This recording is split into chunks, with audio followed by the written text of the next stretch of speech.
Telugu stories లైబ్రరీకి మీ అందరికీ స్వాగతం. ఇప్పుడు మనం వినబోయే కథ కాగితం పూలు. రచన ఎం పద్మావతి గారు. ఈ కథ 1968లో ఆంధ్రప్రభ వారపత్రికలో ప్రచురితమైంది. మరి ఒక 54 సంవత్సరాలు 55 సంవత్సరాల క్రితం కథ. చూద్దాం అప్పటి కాలమాన పరిస్థితులు ఎలా ఉన్నాయి, అప్పుడు భార్యాభర్తలు ఎలా ఉన్నారు ఏమిటి చూద్దాం. రైలు చిన్న కుదుపుతో ఆగింది. కిటికీలోంచి వెలుపలకు చూశాను. ఏదో చిన్న స్టేషన్, గుడ్డి వెలుతురు, చీకటిని పూర్తిగా పారద్రోలలేక ముఖం చిన్నబుచ్చుకున్నట్టుంది. అర్ధరాత్రి కావటం వల్ల స్టేషన్ చాలా నిర్మానుష్యంగా ఉంది.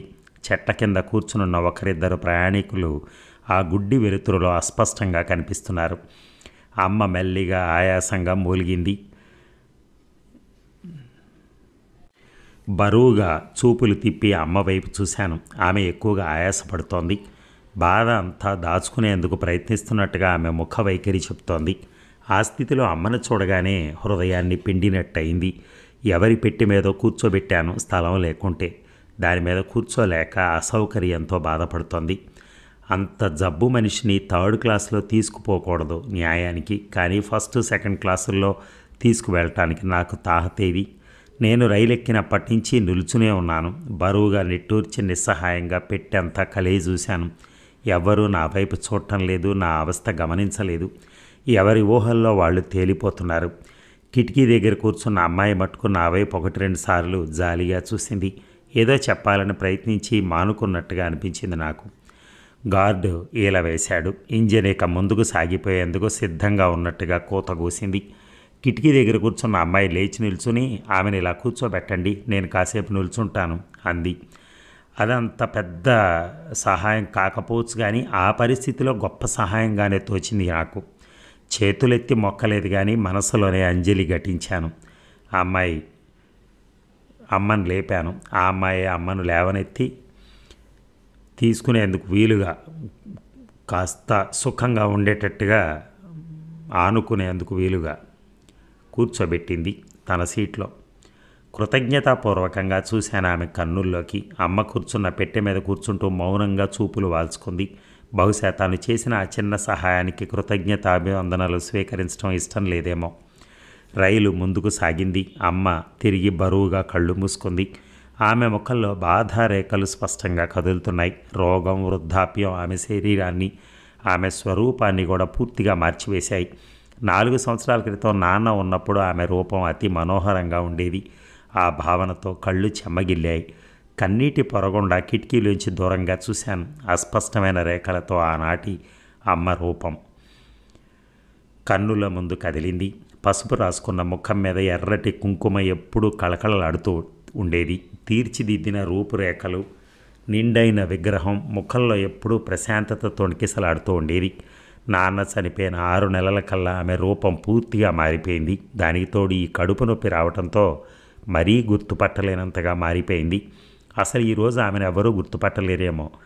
నాన్న మరణం ఆమెకు తీరని ఆవేదన కలిగించింది. ఆమె జీవితంలో అది ఎదురు చూడని సంఘటన, అనుకోకుండా పడినటువంటి పిడుగు వంటిది. దానితో కుప్పగా కూలిపోయింది. కానీ అమ్మ ఒక్కటేనా అలా అయింది? తను మటుకు మిగిలిన శక్తిని, ధైర్యాన్ని కూడదీసుకుని తనను చూసి వికృత హాసం చేస్తున్న విధికి ఎదురుగా నిల్చున్నాడు మొండిగా. నాన్న చనిపోయే నాటికి BA పూర్తి చేసి ఒక చిన్న ఉద్యోగంతో కుదురుకున్నాడు. ఇక వెన్న పడేటప్పుడు బాణ పగిలినట్లు అప్పుడప్పుడే అభివృద్ధిలోకి వస్తున్న తమ సంసారం నాన్న మరణంతో అతి దారిద్ర్యావస్థలోకి దిగజారింది. ఉన్నది ఒక చిన్న ఇల్లు. అప్పు దాని ధరకు రెట్టింపుంది. చేస్తున్న ఉద్యోగం మాని ఆ ఇంటి మీద అప్పు తెచ్చి వ్యాపారం ప్రారంభించారు నాన్న. కానీ నాన్న చనిపోయాక తెలిసిన విషయం, కొన్ని సంవత్సరాలుగా వ్యాపారంలో లాభాలు లేవని, అన్ని రోజులుగా తింటున్నది అసలు తాలూకు డబ్బేనని. అప్పుల వాళ్ళలో వాళ్లే తన్నుకోసాగారు. చివరికి కోర్టు వరకు వెళ్ళవలసి వచ్చింది పరిస్థితి. ఇల్లు వేలం వేశారు. ఆనాడు అమ్మ మొహం చూడలేకపోయాడు తను. అతి హృదయ విదారకమైన సంఘటన అది. చివరికి రూపాయికి ₹1 చొప్పున తీసుకుని అప్పుల వాళ్ళు సంతృప్తి చెందారు. తమకు మిగిలింది అంటూ ఏమీ లేదు. రిక్తహస్తాలు. దగ్గర దగ్గర గంట వరకు కాచుకొని ఉన్నాను. 9:30 ఆ ప్రాంతంలో రిక్షా దిగింది డాక్టర్ అమ్మ. చాలామంది ఆమె వెంట నమస్కారాలు చేస్తూ వెళ్ళారు. నాకేం చేయాలో తోచలేదు. ఆ క్యూను చూస్తే ఒక్కసారి బోరున ఏడవాలనిపించింది. కానీ మగవాడై పుట్టినందుకు ఆ పని చేయలేకపోయాను. నిశ్శబ్దంగా చూస్తూ నిల్చున్నాను. దగ్గరగా 11 గంటలకి క్యూ కరిగిపోయింది. అమ్మని తీసుకుని వెళ్ళాను. డాక్టర్ అమ్మ వెళ్ళేందుకు సిద్ధపడుతోంది.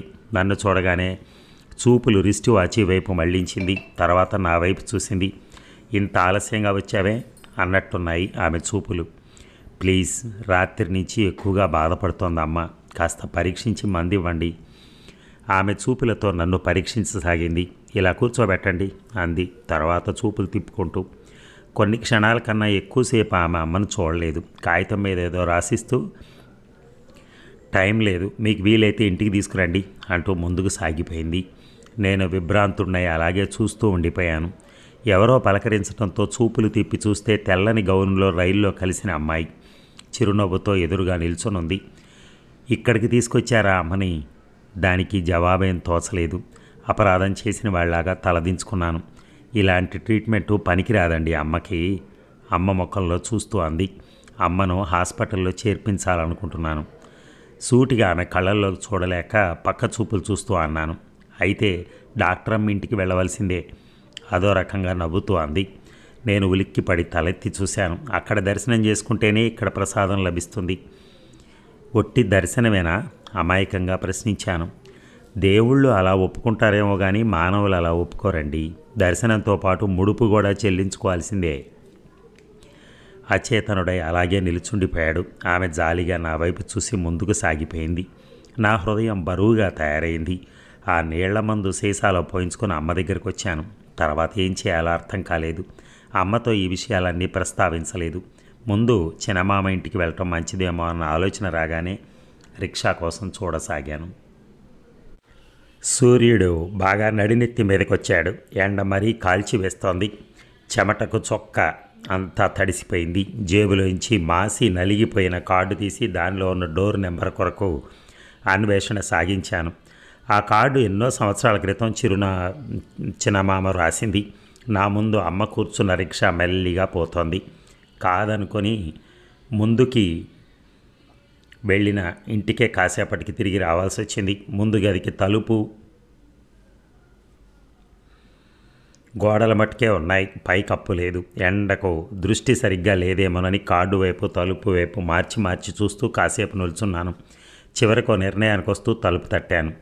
2 నిమిషాలు జరిగినా ఎలాంటి జవాబు రాలేదు. ఆ ఇల్లు కాదేమో అన్న సందేహం కలగకపోలేదు. అయినా చివరి ప్రయత్నంగా ముందుసారి కన్నా పెద్దగా తట్టాను. మరో నిమిషం తలుపు తెరుచుకుంది. పావడ జాకెట్టు వేసుకున్న ఒక అమ్మాయి నా ఎదురుగా నిల్చుంది.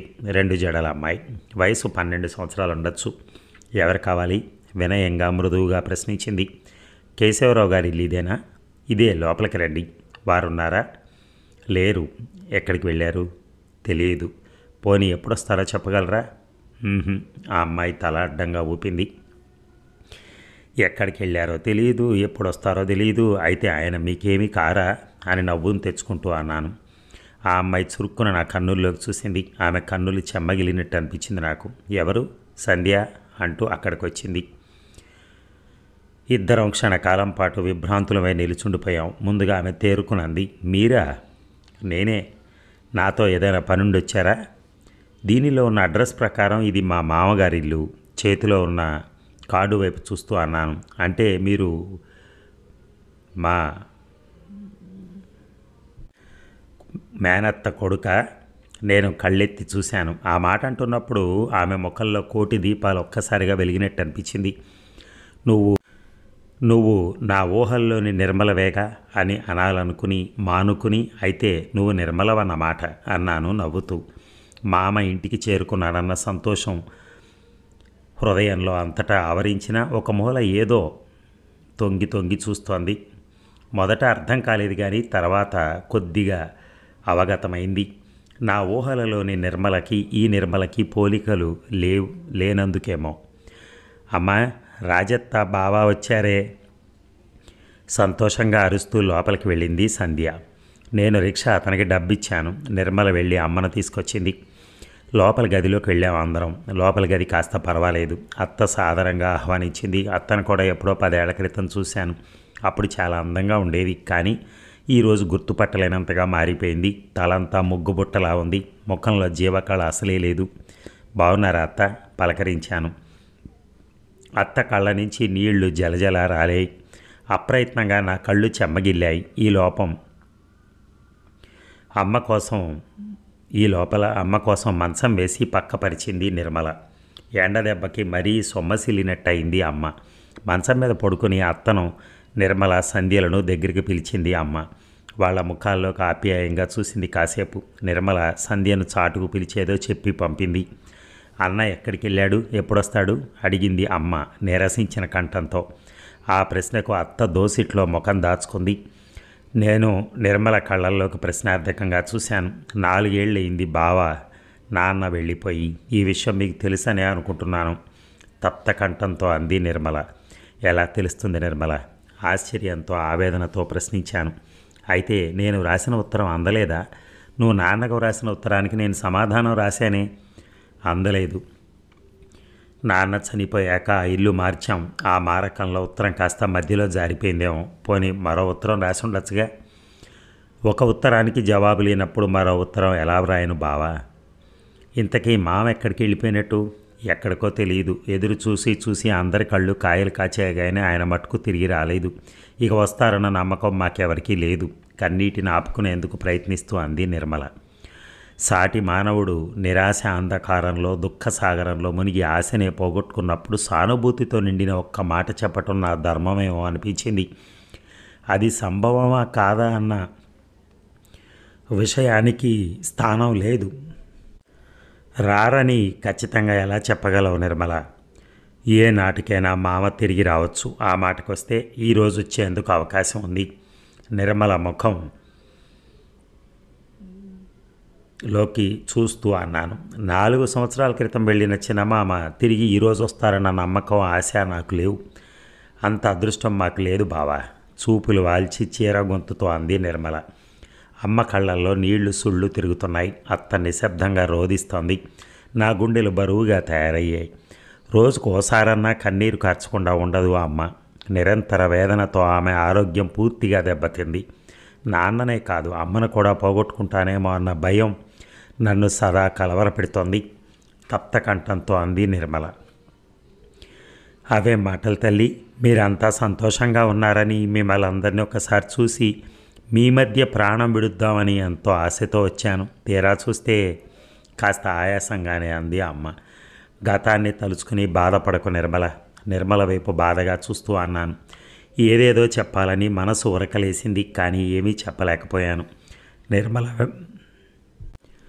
నిర్మల వెంటనే పైట చెరుగుతో కళ్ళు తుడుచుకుని అమ్మ మొహంలోకి చూస్తూ మందస్మిత వదనంతో అంది. నాన్న లేరని దిగులు పెట్టుకోకత్త. నాన్న ఉన్నప్పుడు ఈ ఇంట్లో నీకెంత హక్కు ఉందో ఈరోజు అంత హక్కే ఉంది. ఆత్మీయులంతా దూరం అయ్యారని బాధపడని రోజు లేదు. ఒకే ఊళ్ళో ఉన్నామన్న మాటే కానీ పెదనాన్న మమ్మల్ని గురించి అసలు పట్టించుకోరు. మీరు చూడబోతే దూరంగా ఎక్కడో అడ్రస్ కూడా తెలవకుండా ఉండిపోయారు. ఏదో వెలితిగా ఉండేది. ఈరోజు మీరు వచ్చారు, అంతే చాలు. నాకెంత సంతోషంగా ఉందని. అత్త, నీ కడుపు నొప్పి 4 రోజుల్లో మాయమయ్యేటట్టు చేస్తాను. అమ్మ బరువుగా నవ్వింది. ఆ ఆత్మీయతకు నా కళ్ళు చెమర్చాయి. అంతటి ఆత్మీయత లోపించిన గతం అంతా తీరని నష్టానికి గురైనట్టుగా అనిపించసాగింది. అత్త ఉన్న పళంగా లేచి చాపపరుచుకుని పడుకుంది. నేను కంగారుగా చూశాను నిర్మల ముఖంలోకి. అంతే బావా, ఏడిస్తే ఆమెకు తలపోటు వస్తుంది. నరాలు ఎక్కువగా బలహీనమయ్యాయి. ఒక్కోసారి ఎక్కడ లేని నిరాశ నన్ను ఆవరిస్తుంది. కానీ నాకు నేనే ధైర్యం చెప్పుకొని ఎలాగో నిలదొక్కుంటాను. నేనే నిరాశతో కుంగిపోతే వీళ్ళనందరిని ఎవరు చూస్తారు? అమ్మ నిర్మల తల నిమిరింది. ప్రేమగా, దుఃఖంగా, గర్వంగా, సంతోషంగా, ఇంకా ఎన్నో భావాలు నాకు అర్థం కానివి ఆమె మొహంలో చూశాను. సంధ్య వచ్చింది. సంచి నిండుకు ఏమో తీసుకుని. నిర్మల లేచి సంచిలోంచి నారింజ తీసి సంధ్య చేతికిస్తూ, అత్తకు రసం తీసివ్వు, నేను ఈ లోపల వంటింట్లో కాస్త పని చూసుకుంటాను అంది. లోపలికి వెళ్తూ నా వైపు చూసి తప్పు చేసినట్టుగా బాధపడుతూ, అయ్యో నిన్ను నిలుచోబెట్టి ఇంతసేపు మాట్లాడానన్నమాట. సంధ్య, నువ్వైనా చెప్పకూడదు. అలా కూర్చో బావా కుర్చీలో అని ఆ గదిలో ఉన్న కుర్చీ వైపు చూపులు తిప్పి అంది. నేను నవ్వుతూ అన్నాను, నా మర్యాదలకు భంగం కలిగిందని నువ్వు బాధపడకు నిర్మల. నేను కూర్చుంటాను, కానీ నువ్వు వెళ్ళి నీ పని ఏదో చూసుకో. నిర్మల వెళ్ళిపోయింది. మేం కూర్చున్న గదిని అనుకుని ఒక చిన్న వరండా ఉంది. దాన్నే వంటకు ఉపయోగిస్తున్నట్టుంది. నేను కుర్చీలో కూర్చున్నాను. మనసు కాస్త ప్రశాంతత చేకూరినట్టు అనిపించింది. దరి దాపు లేని నట్ట నడి సంద్రాన కొట్టుకుని పోతున్నప్పుడు కాస్త ఆలంబనం దొరికినట్టు అనిపించింది. తేలిగ్గా శ్వాస తీస్తూ ఎదురుగా టేబుల్ మీద ఉన్న టైం పీస్ వైపు చూశాను. 12 అయింది. నిర్మల గాజు గ్లాసు నిండుకి లైమ్ జ్యూస్ తెచ్చిచ్చింది. ఏమిటి నిర్మల ఇదంతా? కాస్త కోపంగానే అన్నాను. ఈ ఎండలో వచ్చావు, ఏదో కాస్త చల్లగా. మంచి నీళ్లు కూడా చల్లగానే ఉంటాయి. అనవసరంగా నిర్మల నా కోసం ఖర్చు చేయటం నాకు ఇష్టం లేదు. భాగ్యవంతులం కాకపోవచ్చు, కానీ నిమ్మరసం ఇవ్వగల శక్తి ఉంది బావా. నా కళ్ళల్లోకి చూస్తూ నిష్ఠుర స్వరంతో అంది. నేనన్న ఉద్దేశం వేరు, నిర్మల అర్థం చేసుకున్న విధానం వేరు. తమ లేమిని నేను ఎత్తి చూపుతున్నట్టుగా నిర్మల అపోహపట్టడం నాకు నిజంగానే బాధ కలిగించింది. అందుకనే మరొక మాట అనక మౌనంగా రసం తాగాను. తన కన్నా నేను దరిద్రుడన్న విషయం తెలిసినప్పుడు నిర్మల వైఖరి ఎలా ఉంటుందో. నిర్మల గ్లాస్ తీసుకుని వెళ్ళిపోయింది. నేను ఆలోచిస్తూ కూర్చున్నాను. ఇక 1 గంటకు భోజనానికి రమ్మని పిలిచింది నిర్మల. వంటగదే భోజనాల గది. విస్తరి ముందు కూర్చుంటూ నవ్వుతూ అన్నాను, మామ వచ్చినప్పుడు తనకు 3 కూతుళ్ళని చెప్పాడే, కానీ కనిపిస్తున్నది 2. ఇంకొకరెవరు? విద్య కాలేజీకి వెళ్ళింది. ఏం చదువుతుంది? పియూసి. అన్నం వడ్డిస్తూ అంది. కూరలు వడ్డించి విసనకర్ర తీసుకుని నాకు కాస్త దూరంగా కూర్చుంది విసురుతూ. నాకు నవ్వొచ్చింది. ఇంటికి పెద్దగా తనపైన వేసుకున్న బాధ్యతకు నాకు ఆమె మీద జాలి కలిగింది. అతిథి సత్కారానికి లోపం కలగకూడదనా? మృదువుగా నవ్వి అన్నాను. అవును, ఎన్నాళ్ళుగానో ఎదురు చూస్తున్న అతిథివి ఈనాటికొచ్చావు. మరి ఆ అతిథి సత్కారంలో లోపం కలిగితే ఎలాగా? సుతారంగా నవ్వుతూ అంది. అన్నం కలుపుతున్న వాడినల్లా చివాలన తలెత్తి ఆమె కన్నుల్లోకి నిశితంగా చూశాను. నిర్మల మెల్లగా చూపులు వాల్చుకుంది. మెదడు ఆలోచనలతో నిండిపోయింది. మజ్జిగ అన్నంలోకి వచ్చేంతవరకు ఇద్దరం మౌనంగానే ఉండిపోయాం. వారిస్తున్న వెనక మళ్ళీ అన్నం వడ్డించి పెరుగు వేసింది. నిర్మల నా కోసం ఎక్కువ శ్రమ తీసుకున్నట్టు అనిపించింది. ఆ మాటే అనకుండా ఉండలేకపోయాను. చాలా శ్రమ కలిగించాం మేము వచ్చి. ఇందులో శ్రమ లేదు బావా, సంతోషం తప్ప. మిమ్మల్ని గురించి అనుకోని రోజంటూ లేదు. మీరు రావటం మాకు నిజంగా పర్వదినం. మీ అంటే నన్నా లేక అమ్మను నన్ను కలిపా? ఈసారి ఓరకంట చూశాను నిర్మల వైపు. నిర్మల తల వంచుకుని ఏదో ఆలోచిస్తోంది. లేత నీలం రంగు చీర, అదే రంగు జాకెట్టు వేసుకుంది. చెవులకు నక్షత్రాకారంలో ఉన్న చిన్న ఎర్రరాయి కమ్మలు మెరిసి మెరవనట్టున్నాయి. ఎడమ చేతికి రిస్టు వాచి తప్ప మరే ఆభరణాలు లేవు. రాత్రి రైల్లో చూసినప్పటికన్నా ఇప్పుడు కాస్త బాగున్నట్టు అనిపించింది. కానీ నిర్మల ముఖంలోని భావాలేమిటో స్పష్టంగా చదవలేకపోయాను. మౌనంగా భోజనం చేయసాగాను. తర్వాత చేయి కడుక్కుంటూ అడిగాను, అసలు మామ వెళ్ళిపోయే ముందు కారణం అంటూ ఏదన్నా ఉందా? ఇంటి మీద అప్పుంది, వాళ్ళు డబ్బు అడిగారట. డబ్బు తెచ్చి ఇవ్వలేక ఇంటిని వాళ్ళు స్వాధీనం చేయలేక వాళ్ళకి విరక్తి చెంది ఎక్కడికో వెళ్ళిపోయినట్టుంది. అప్పుడే నేను ట్రైనింగ్ పూర్తి చేసి వచ్చాను. నాన్న వెళ్ళిపోవటంతో ఆడవాళ్ళమని అప్పుల వాళ్ళు మా మీద దయదలిచారు. విషాదంగా నవ్వుతూ అంది నిర్మల. బహుశా ఆ ఉద్దేశంతోనే మామ వెళ్ళిపోయారేమో. కానీ ఆ మాట పైకి అనలేదు. అయితే అంత పిరికివాడా మామ? మామని గురించి ఆలోచించసాగాను. తర్వాత నిర్మల వాళ్ళ అమ్మను లేపి ఏదో మాత్ర ఇచ్చింది. ఆ తర్వాత వాళ్ళు భోజనాలకు లేచారు. సిగరెట్ కాల్చే అలవాటు ఉండడం వల్ల నేను అలా లేచి వెళ్ళాను. నా వెనకే సంధ్య వచ్చింది. ఎక్కడికి? పోస్ట్ ఆఫీస్కి. ఎందుకని అడగలేదు. ఆమె చేతిలోని పాస్బుక్ ఆమె ఎందుకు పోస్ట్ ఆఫీస్కి వెళ్తోందో చెప్తోంది. అవ్యక్తమైన బాధతో మనసు వీగిపోసాగింది. 3 గంటలకు తనకు డ్యూటీ ఉందంటూ వెళ్ళిపోయింది నిర్మల. ఏవేవో ఆలోచనలు నా మనస్సును గజిబిజిగా చేశాయి. ముఖ్యమైన ఆలోచన, ఆందోళన డబ్బును గురించే.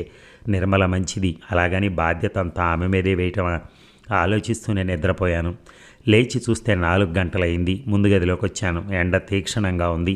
కుర్చీ అక్కడ తెచ్చి వేసుకుని కూర్చున్నాను. ఇంతలో తలుపు తోసుకుని ఒక 16 ఏళ్ల అమ్మాయి లోపలికి వచ్చింది. చేతిలో పుస్తకాలున్నాయి. నిర్మల సంధ్యల కన్నా కూడా అందంగా ఉంది. ఊహించాను. అంతలో సంధ్య అక్కడికి కాఫీ తీసుకొచ్చింది. విద్య కళ్ళతోనే ప్రశ్నించింది, ఎవరు అన్నట్టు. మన రాజత్త కొడుకు విశ్వంబావ అంది సంధ్య. విద్య స్నేహపూర్వకంగా చిరునవ్వు నవ్వి లోపలికి వెళ్ళింది. నేను ఆలోచనల్లో తేలిపోతున్నాను. ఎన్ని విషయాలను గురించి ఆలోచించినా చివరికి ఆలోచనలన్నీ డబ్బు మీదనే కేంద్రీకృతమయ్యేవి. ఈ ప్రపంచంలో డబ్బు లేకుండా బ్రతకటం ఎంత కష్టమో అనుభవంతో తెలిసి వచ్చింది. కానీ డబ్బు సంపాదించడం ఒక కళ, అది అందరికీ రాదేమో. మనస్సు బరువుగా తయారు కావడంతో లేచి పార్కు వైపు నడిచాను. ఇంటికి తిరిగి వచ్చేసరికి 6 గంటలైంది. నిర్మల అప్పుడే డ్యూటీ నుంచి వచ్చినట్టుంది. విద్య ముందు గదిలో కూర్చొని చదువుకుంటోంది. సంధ్య అమ్మ చేత ఏదో తాగిస్తోంది. అత్త గడప మీద కూర్చుని ఏదో ఆలోచిస్తోంది. బహుశా మామ జ్ఞాపకాలతో సతమతమైపోతూ ఉందేమో. అలసిపోయి వచ్చానాయ్, ఆ వంట ఏదో వాళ్ళని ఎవరినన్నా చేయమనకూడదో అమ్మ అంది. నిర్మల నవ్వుతూ అంది, విద్యకు పరీక్షలు దగ్గరకు వస్తున్నాయి, చదువుకోవద్దు, అమ్మను పొయ్యి దగ్గరికి పంపటం లేదు. ఇక సంధ్య చిన్నపిల్ల, అదేం చేస్తుంది, ఎంత వంట, కుంపటి స్టవ్ వెలిగించానంటే గంటలో అయిపోతుంది. నేను జాలిగా చూశాను నిర్మల వైపు. కష్టమంతా ఒక్కరికే ఎందుకు పెడతాడు భగవంతుడు? ఆలోచిస్తూనే కన్ను మూశాను. సంధ్య లేపటంతో ఉలిక్కిపడి లేచాను. భోజనానికి లేవమంది. నిర్మల వచ్చి దగ్గర కూర్చుని వడ్డించింది. నిర్మల ఏదీ వద్దనలేదు. పెట్టిందంతా తిన్నాను. నిర్మల ముఖంలో ఒక విధమైన సంతృప్తి రేఖలను గమనించాను. 9 గంటలకు అందరి భోజనాలు అయిపోయాయి. అమ్మ మంచం దగ్గరగా మంచం వేసుకుని పడుకున్నాను. అక్క చెల్లెళ్ళు ముగ్గురు, అత్త ముందు గదిలో పడుకున్నారు. ఆలోచనలు నన్ను వేడలేదు. కలత నిద్రలో ఏవేవో పీడకలలు. ఉలిక్కిపడి లేచాను. ముందు గదిలో ఇంకా దీపం వెలుగుతోంది. ఆ వెలుతురులో టేబుల్ మీద ఉన్న గడియారం వైపు చూశాను. 11 గంటలయింది. చాలా ఉక్కగా ఉంది. చెమటతో చొక్కా తడిసిపోయింది. అలా బయటికి వెళ్ళొద్దామని లేచి వెళ్ళాను. నిర్మల పడుకొని చదువుకుంటోంది. నా పాదాల చప్పుడుకి చూపులు తిప్పి చూసింది. లేచి కూర్చుంటూ నిద్రపట్లేదా? ఎక్కువ ఉక్కగా ఉంది కదూ, విసనకర్ర తెస్తానుండు అంటూ నేను వారిస్తున్న వెనక లోపలికెళ్ళి విసనకర్ర తెచ్చింది. ఆమె చదువుతూ వదిలి వెళ్ళిన పుస్తకాల వైపు చూశాను. వారపత్రిక ఒకటి, సుప్రసిద్ధ రచయితల కథల సంపుటి ఒకటి అక్కడున్నాయి. ఆమె ఓపికకు విస్తుపోతూ, ఇంత ప్రొద్దుపోయాక ఇంకా చదవకుంటా ఉంటే నిద్రపోవచ్చు కదా అన్నాను. చిన్నప్పటి నుంచి సాహిత్య పఠనం మీద మంచి అభిరుచి ఉంది. ఒక మంచి కథ చదివిన రోజు మనసుకు తృప్తిగా ఉంటుంది. పరుగులు తీసే మనస్సును పట్టి ఉంచి చాలాసార్లు సాయం చేసింది ఈ సాహిత్య పఠనమే బావా, చిరునవ్వుతో అంది. విస్పారిత నయనాలతో చూశాను నిర్మల కన్నుల్లోకి. నిర్మల మెల్లిగా చూపులు వాల్చుకుంది. అక్కడ నిర్మల సరిగా అర్థం కాలేదు నాకు. అయితే సాహిత్యం అనే పదం నీ పట్ల నిజంగానే సార్థకమైందన్నమాట. నవ్వుతూ అన్నాను. నిర్మల చిరునవ్వే అందుకు సమాధానమైంది. కానీ ఒక్క సందేహం, నువ్వు చదివే పుస్తకాలన్నీ సాహిత్యంలోకి చేరతాయా? చాలా వరకు. నేను కుర్చీలో కూర్చుని మెల్లగా విసురుకోసాగాను విసనకర్రతో. కాస్త హాయిగా ఉన్నట్టు అనిపించింది. నేను డాక్టర్తో మాట్లాడాను బావా, రేపు ఉదయం డాక్టర్ దగ్గరికి తీసుకెళ్ళు అత్తని. నేను వచ్చేదాన్ని, కానీ పొద్దున్నే డ్యూటీ ఉంది నాకు బంధువు అని తెలిసాక ఆమె డబ్బు తీసుకోదు, అయినా ఇస్తే సంతోషిస్తుంది. అదో రకంగా నవ్వుతూ అంది. నేను బరువుగా నవ్వాను. అలా ఉన్నాయి మన హాస్పిటల్స్. నిర్మల తలవాల్చుకుంది. నిర్మల మీద సానుభూతి క్షణక్షణానికి పెరిగిపోతోంది నాలో. కానీ నా సానుభూతి వల్ల లాభం ఏమిటి? ఆమెకున్న బరువులు బాధ్యతలు చాలవన్నట్టు మరికొన్ని బాధ్యతలు తెచ్చి ఆమె నెత్తిన వేశాను. భగవంతుని దయ వల్ల నాకు చిన్న ఉద్యోగం దొరికితే ఎంత బాగుండు. కానీ నా ఆశే, కానీ నాకు ఎలా దొరుకుతుంది ఉద్యోగం? ఈ కాలంలో ఉద్యోగం సంపాదించడం కన్నా కత్తి మీద నడవటం ఎంతో సులభం. లంచం అన్నా ఇవ్వాలి, రికమెండేషన్ అన్నా కావాలి. రెండూ లేవు నాకు. ఉన్నా నేను అలాంటి మార్గాల్లో వెళ్ళలేను. కానీ ఎన్నాళ్ళు నిర్మల మీద ఆ భావనతో గుండెలు బరువుగా తయారయ్యాయి. అప్రయత్నంగానే ఒక వేడి నిట్టూర్పు వెలువడింది. ఏమిటి బావా, అంత దీర్ఘాలోచనలో మునిగిపోయావు? నీకున్న బరువు బాధ్యతలు చాలవన్నట్టు నా బాధ్యతలను కూడా తెచ్చి నీ మీద వేశాను. అది న్యాయం కాదని నాకు తెలుసు. అయినా ఇన్ని బాధ్యతలు మోస్తూ ఈ బాధ్యతలన్నీ భరించడం కష్టంగా లేదు? వీటి నుంచి దూరంగా తప్పించుకోవాలనిపించడం లేదు? విసనకర్ర కళ్ళ వరకు అడ్డు పెట్టుకుని నిర్మల ముఖంలోకి చూస్తూ అన్నాను. నిర్మల నా వైపు చురుక్కున చూసింది. నిష్ఠుర స్వరంతో అంది, ఇందులో నువ్వు నా మీద వేసిన బరువు బాధ్యతలు ఏం లేవు బావా. ఎన్నాళ్లకో ఈనాడొచ్చారు, వచ్చి ఒక్కరోజు కాలేదు. ఈ లోపల నేను చేసింది ఏమీ లేదు. బంధువులు అన్నాక ఒకరి కష్ట సుఖాలని మరొకరు పంచుకోకుంటే ఇంకా ఆ బాంధవ్యం ఎందుకు బావా అంటూ క్షణకాలం పాటు నా కన్నుల్లోకి నిశితంగా చూసింది. తిరిగి అంది. శక్తికి మించిన బరువు బాధ్యతలను మోస్తున్నానన్నావు. వాటి నుంచి తప్పించుకుని పోవాలన్న కోరిక లేదా అని కూడా అడిగావు గనక చెప్తున్నాను బావ. నేను మోస్తున్న ఈ బాధ్యతల బరువు ఎంత? చాలా స్వల్పం. నాకంటే ఎక్కువ బరువు బాధ్యతలు మోస్తున్న ఆడపిల్లలు ఈ కాలంలో ఎందరు లేరు. నేను నాన్నలాగా బాధ్యతలకు భయపడి దూరంగా పారిపోతే ఇక వీళ్ళ గతేమిటి? కంఠంలో ఎలాంటి మార్పు లేదు. పారిపోవటం అంటే అడిగాను. నిర్మల మెల్లగా తల పంకించి అంది, అలాంటి భావన లేదు. ప్రస్తుత పరిస్థితుల్లో అలాంటి ఆలోచనలకే స్థానం లేదు. విద్య తెలివిగలది బావా. ఎలాగైనా దాన్ని ఎంబీకి పంపాలి. దాని చదువు పూర్తయ్యాక నా విషయం ఆలోచిస్తాను. నెలకి 50 చొప్పున అప్పు కడుతున్నాను. విద్య చదువుకని పోస్ట్ ఆఫీస్లో 50 వేస్తున్నాను. మిగిలిన దాంతో అతని రాడాబంబరంగా జీవిస్తున్నాం. అందుకని ఈ ఇల్లు ఇలా ఉన్నా దీని విషయం పట్టించుకోలేదు. చూపులు వాల్చి మెల్లని కంఠంతో అంది. నేను మౌనంగా నిర్మల మొహంలోకి చూస్తూ ఉండిపోయాను. నా కళ్ళ ముందే చకచక నడిచి వెళ్ళి నిర్మల మహోన్నత ఆదర్శ శిఖరాలను చేరుకున్నట్టు అనిపించింది. అంతవరకు ఒక సామాన్య వ్యక్తిగా తలచిన నిర్మల సామాన్యురాలు కాదు అనిపించింది. నిర్మల పట్ల కలిగిన గౌరవం, ఆరాధన హృదయాన్ని నింపివేశాయి ఆనందంతో. ఆ త్యాగ నిరతికి హృదయం నిశ్శబ్దంగా నమోవాక్కులు అర్పించింది. నిర్మల పక్క నన్ను ఉంచుకుని పోల్చుకున్నాను. అమ్మ బాధ్యత ఒక్కటే నా మీద ఉంది. BA వరకు నాన్న చదువు చెప్పించారు. చేసిన అప్పుకి మిగిలిన ఆస్తికి సరిపోయింది. అయినా ఒక్కొక్కసారి నాకేదో అన్యాయం జరిగినట్టు బాధపడేవాడిని. అమ్మ మీద నా విసుగును చిరాకును చూపించేవాడిని. ఈరోజు అవన్నీ తలుచుకుంటే నా హృదయం సిగ్గుతో కుంచుకుపోతోంది. లోకరీత్యా బాధ్యతలు మోయవలసిన వాడు మగవాడు. అలాంటిది ఆడపిల్లలకు చదువు ఎందుకు అన్నవారికి నిర్మలను చూపితే బావుండు అనిపించింది. ఆమెను చేపట్టేవాడు నిజంగా అదృష్టవంతుడు. అంతటా అదృష్టం నాకుందా? రాత్రంతా నిద్రలేదుగా. ఇక పడుకో బావా. వెళ్ళి పడుకున్నాను. ఏవేవో ఆలోచనలతో మెదడంతా గజిబిజిగా ఉంది. నిద్ర సరిగా పట్టలేదు. 5 గంటలకే లేచి పెరట్లోకి వెళ్ళాను. నిర్మల అప్పటికే లేచి వంటగదిలో ఏదో పనిచేస్తోంది. మొహం గడుక్కుని వెళ్ళాను. టీ ఇచ్చింది. ఒక్క మాట చెప్తాను, బాధపడవు కదా? ఏమిటి? లోపలికి వెళ్ళి 100 రూపాయల కాగితం తెచ్చి నా చేతిలో ఉంచబోతూ, ఈ డబ్బు నీ దగ్గర ఉంచు బావా అంది. మా ఇద్దరి కళ్ళు క్షణం పాటు కలుసుకున్నాయి. నేను చివాలన తల తిప్పుకుంటూ, దానం చేస్తున్నావా నిర్మల అన్నాను నిష్ఠూర కటు స్వరంతో. నిర్మల నవ్వుతూ అంది, దానం కాదు బావా, అప్పుగానే తీసుకో. నా మనస్సు ఎందుకో వికలమైపోయింది. నిర్మల మంచితనం మరీ భరించరాంది అయిపోతోంది. తీసుకోవటం అవద్దా అన్న ఆలోచనలో మునిగిపోయాను. ఎందుకంత ఆలోచన? ఊరకే నేను ఇవ్వట్లేదు. ఇచ్చినా నువ్వు తీసుకోవు. ఉన్నప్పుడు ఇద్దుగా తీసుకో బావా. తీసుకోమని అవసరం ఒత్తిడి చేస్తోంది. అభిమానమేమో వద్దంటోంది. ఇప్పుడు నా దగ్గర డబ్బు నిర్మల మధ్యలోనే అడ్డొచ్చింది. లేదని తెలుసు బావా.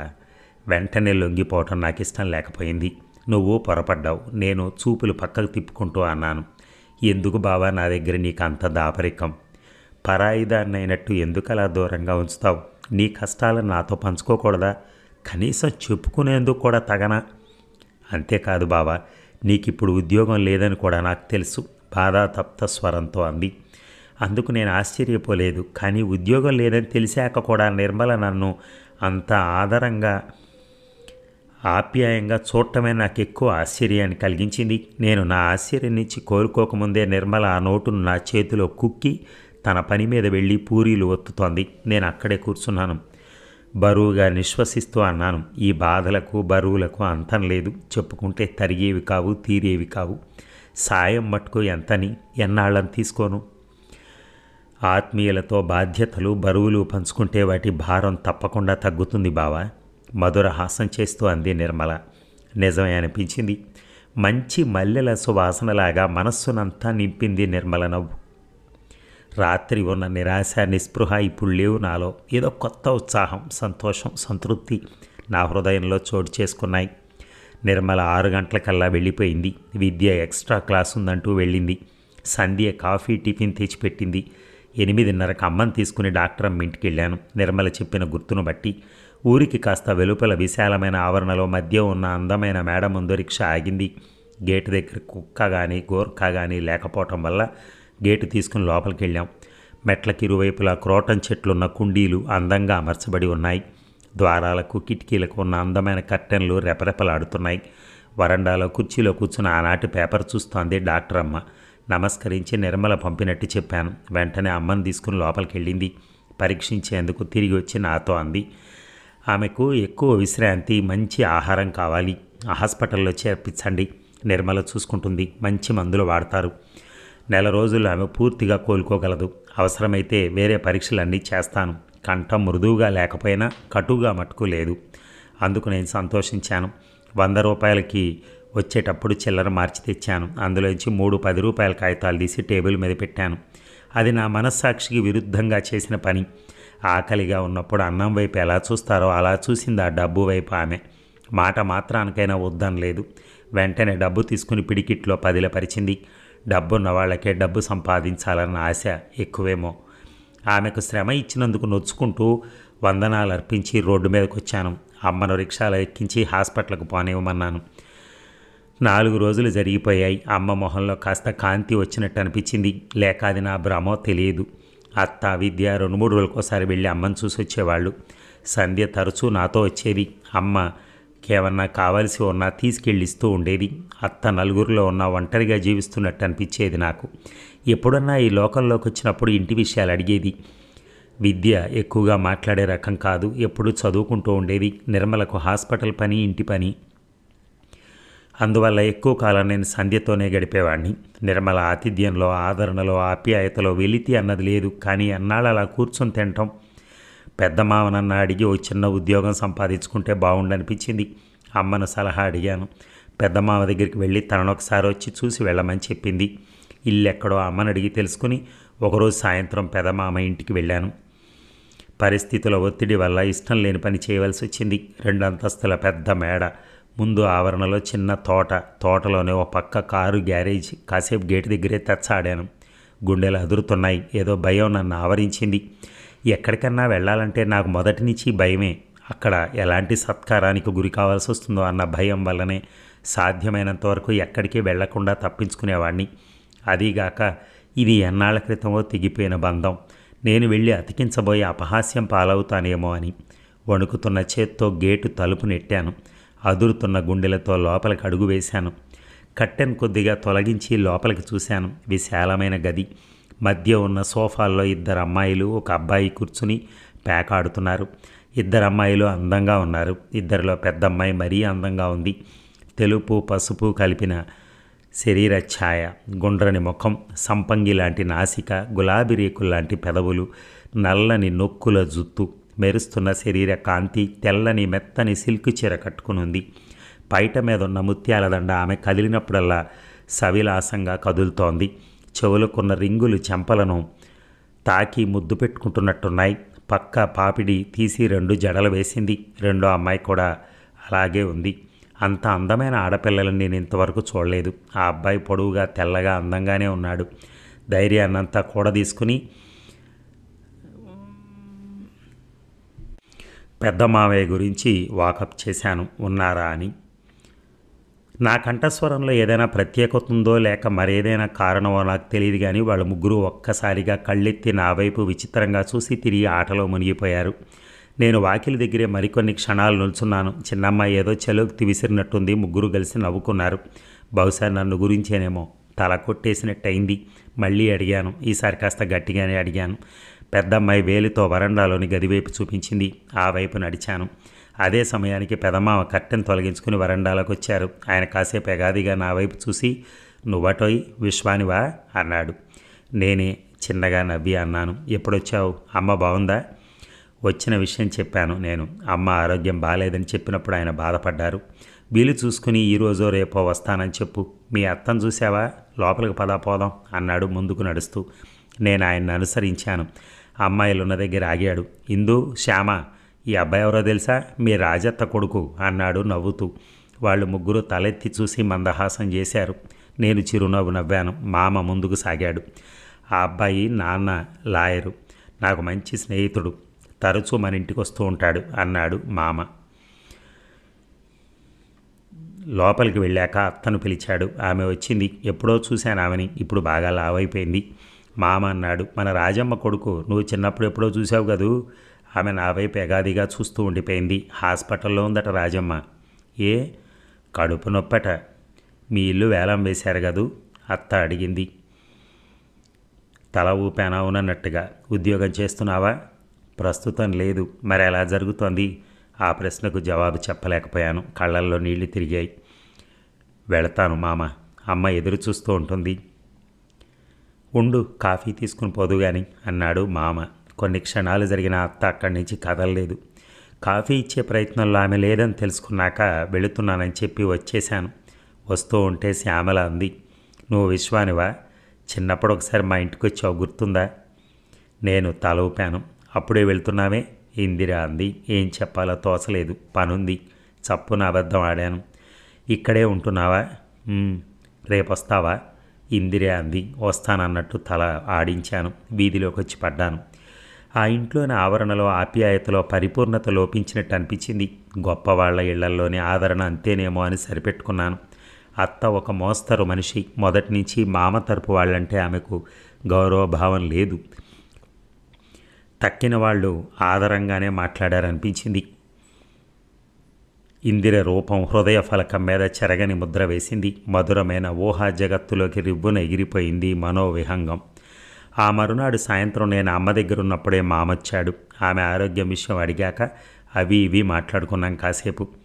వాడికి ఏదన్నా ఉద్యోగం చూసి పెట్టన్నా, నీ మేలు మరిచిపోను అంది అమ్మ. అలాగే చూస్తాలే అన్నాడు మామ. మరి కాసేపు ఉండి మరోసారి వీలు చూసుకుని వస్తా అంటూ వెళ్ళిపోయాడు. మరో వారం జరిగిపోయింది. అమ్మ ఆరోగ్యం కాస్త మెరుగ్గా ఉన్నట్టు అనిపించింది. ఈ లోపల పెదమామ మరోసారి వచ్చాడు. మీ అత్త ఇందిర శ్యామల కూడా రావాలనుకుంటున్నారు రాజమ్మను చూడటానికి అన్నాడు. కానీ వాళ్ళెవరూ రాలేదు. నేనొకసారి వెళ్ళాను వాళ్ళింటికి. ఆ రోజు ఇందిర ఇంట్లో లేదు. శ్యామలతో కాసేపు మాట్లాడి వచ్చేశాను. మరి ఈ భాగం ముగిద్దామా? మళ్ళీ తరువాయి భాగం మనం రేపు విందాం. Thank you.